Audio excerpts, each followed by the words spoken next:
साथियों, अभी हम लोग उपस्थित हैं एग्जाम टूर चैनल पर। जितने भी बीपीएससी के अभ्यर्थी हैं, 67वीं पीटी देने वाले हैं या आगे भी 68वीं देंगे, या पीटी या मेंस या इंटरव्यू की तैयारी कर रहे हैं, या भविष्य में आपके भतीजा या बहन या भाई कोई भी बीपीएससी की तैयारी करेगा, वो सभी विद्यार्थियों के लिए आवश्यक सूचना है। सबसे पहले बता दें, बिहार सरकार के द्वारा महिला लोगों को भी आरक्षण दिया गया है और जो व्यक्ति अंतिम पायदान पर बैठा हुआ है उसके लिए भी आरक्षण दिया गया है। लेकिन वर्तमान समय में जो बीपीएससी आयोग का जो कंडीशन है, कंडीशन कहने का अर्थ हुआ कि जो ये 2 डेट में एग्जाम करा रही है और परसेंटाइल मेथड जो अपनाया जा रहा है, ये सरासर उन सभी विद्यार्थी के लिए नुकसानदेह होगा जो आरक्षण क्षेत्र से आते हैं, जो अंतिम पायदान पर बैठे हुए हैं, जो पटना घर पर कहीं ऑनलाइन ऑफलाइन तैयारी करते हैं, या जो विद्यार्थी बहुत टैलेंटेड है, उनको भी समस्या ये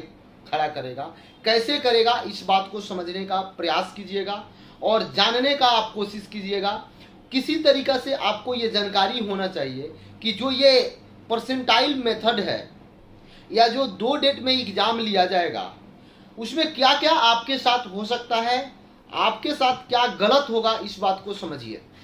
सबसे पहले बता दें कि बीपीएससी आयोग के द्वारा जो 2 बार एग्जाम लिया जाएगा, 2 डेट में एग्जाम लिया जाएगा, तो उस एग्जाम के दौरान एक तो आप लगातार देख रहे हैं जो भी बिहार में आयोग है खासकर, उनका प्रश्न पत्र जो इधर से उधर हो जा रहा है, उसका भी मौका मिल जाएगा कुछ लोगों को।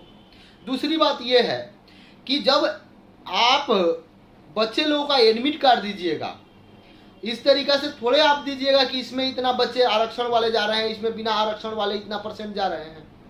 तब आप जब परसेंटाइल मेथड लगाइएगा तो उसमें कैसे निकाल पाइएगा। किसी में ये भी हो सकता है कि आरक्षित बच्चे ना आ पाएँ, किसी सीट में ऐसा भी हो सकता है कि आरक्षण सीट वाले बच्चे ज़्यादा हो, वहाँ अंक थोड़ा सा कम आ जाएगा, तो वहाँ ज़्यादा बच्चे आ जाएंगे। इससे एक रूपता में जो मिलता था, बीपीएससी के द्वारा जो एक समान रूपता अपनाया जाता था, एक रूप देने का प्रयास किया जाता था, वो अभी नहीं हो पाएगा। दूसरी बात देखिए, आप लोग किसी भी कॉम्पिटिटिव एग्जाम की आप तैयारी करते हैं तो, या आप बीपीएससी की तैयारी कर रहे हैं, तो आप जानते हैं अभी वर्तमान समय में ग्रुप डी का एग्जाम चल रहा है, वहाँ क्वेश्चन निगेटिव भी है। आप यदि गलत क्वेश्चन करते हैं तो अंक भी कटेगा। फिर भी देखते होइएगा जो बच्चे एग्जाम देकर बाहर निकलते हैं, वो बच्चे का जो रिव्यू लिया जाता है यूट्यूब पर, या मीडिया वाले कोई भी लेते हैं, उससे अनुमान लगाया जाता है कि आने वाला प्रश्न कैसा होगा, किस टाइप से प्रश्न पूछा जा रहा है, कौन सा प्रश्न पूछा जा रहा है, किस सेक्शन में भास्ट प्रश्न पूछा जा रहा है। तो आप बताइए, आपका जो बीपीएससी का एग्जाम है वह निगेटिव भी नहीं है। आपका जो बीपीएससी का एग्जाम है वह आज मान लीजिए आपका एग्जाम हो गया, 2 दिन बाद अगला का होगा। एक रूपता करने के लिए आयोग क्या करेगी, क्वेश्चन तो बराबर करेगी।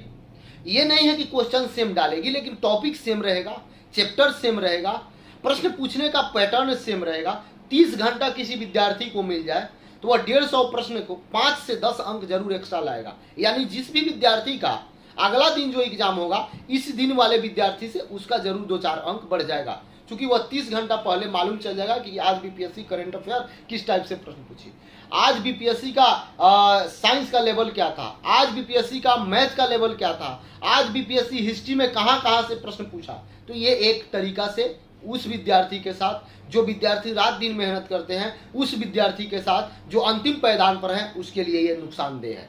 दूसरा बात सुनिए, यहाँ निगेटिव नहीं है, सभी विद्यार्थी 150 में 150 प्रश्न बनाएंगे, इस बात को आप जानते हैं।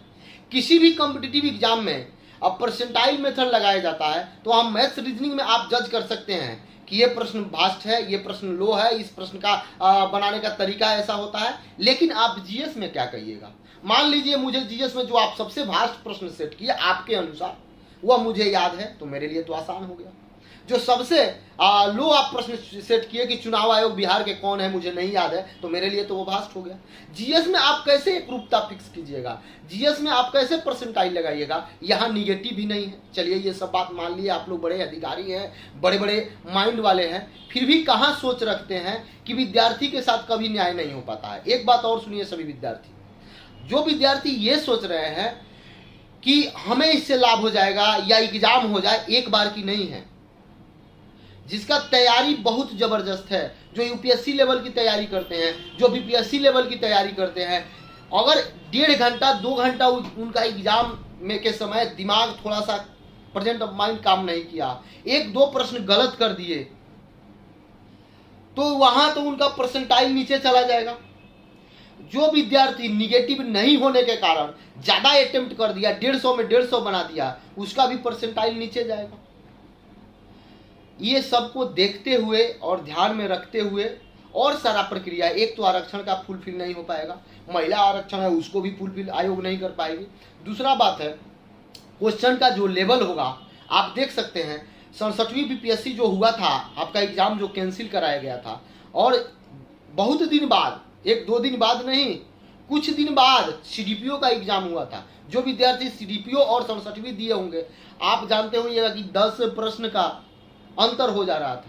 तो आप सोचिए 10 दिन बाद हो रहा है तो आप उस तरीका से प्रश्न सेट कर रहे हैं, तो यदि 2 दिन बाद होगा तो आप कैसे प्रश्न सेट कीजिएगा। तो सब कुछ ओवरऑल आप देखिएगा, A to Z देखिएगा, तो इससे आप आम छात्र को लॉस है, जो आप छात्र तैयारी करते हैं उनके लिए लॉस है। किसी भी पूरे देश में कहीं भी 2 डेट में एग्जाम नहीं लिया जाता है, खास करके स्टेट पीसीएस का या यूपीएससी का।